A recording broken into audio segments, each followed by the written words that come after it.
Ito po ang ating isla. Pakikita ko sa inyo. Isang payak at magandang isla ng Babatnin.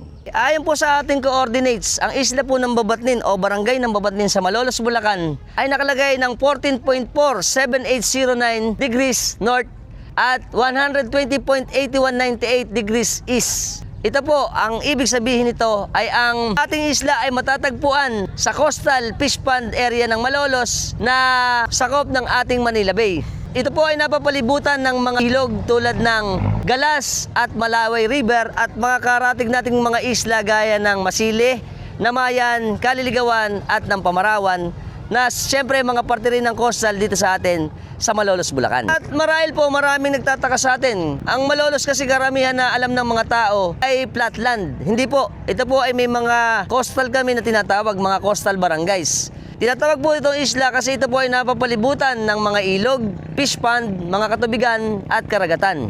Kaya ang paghihiwalay ng komunidad dito ay medyo malayo sa ating main city o mainland ng Malolos. Pero ito po ay bahagi pa rin ng Malolos, Bulacan. Siyempre dahil po ito ay nasa tinatawag natin island o coastal barangays, ito po ay isa sa mga sentro ng ating agrikultura ng patungkol sa fishing o fish farming. Kilala po ang lugar na ito sa palaisdaan. Marami pang residente dito na umaasa sa pangingisda. Gaya ng fish farming bilang pangunahing hanap buhay dito sa atin sa isla ng Babatnin. Karaniwan dito ang mga trabaho natin ay pagbabaklad, pagtatambak ng mga palaisdaan, manghuli ng alimasag at iba pang mga isdang dagat.